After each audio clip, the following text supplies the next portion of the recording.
পৃথিবীর শত কোটি মানুষ বলছে যে আল্লাহর সন্তান আছে, নাউযুবিল্লাহ।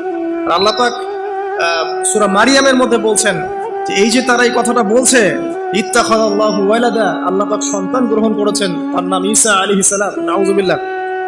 আল্লাহ বলছেন এই কথাটা যখন আসমানে উঠে, আমরা যখন কথা বলি তখন কথাগুলো বায়ুমণ্ডলে ছড়িয়ে পড়ে না?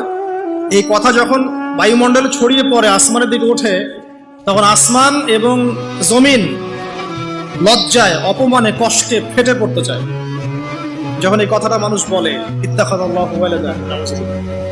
তো দেখুন, বেশিরভাগ মানুষ কিন্তু বলছে যে আল্লাহর সন্তান আছে, নাউযুবিল্লাহ। আবার ইহুদি যারা, তারা বলছে ওযায়ের আলাইহিস সালাম আল্লাহর পুত্র, নাউযুবিল্লাহ। খ্রিস্টানরা বলছে ঈসা ইবনে মারইয়াম আল্লাহর পুত্র, নাউযুবিল্লাহ। এখন আমরা যে একটা কথা বলি না, যে বেশিরভাগ মানুষ যা বলবে সেটাই সঠিক, তাহলে কি এই বেশিরভাগ মানুষ যে বলছে আল্লাহর সন্তান আছে এটা সঠিক? তাহলে এখানে কিন্তু এই কনসেপ্টটা ঠিকছে না।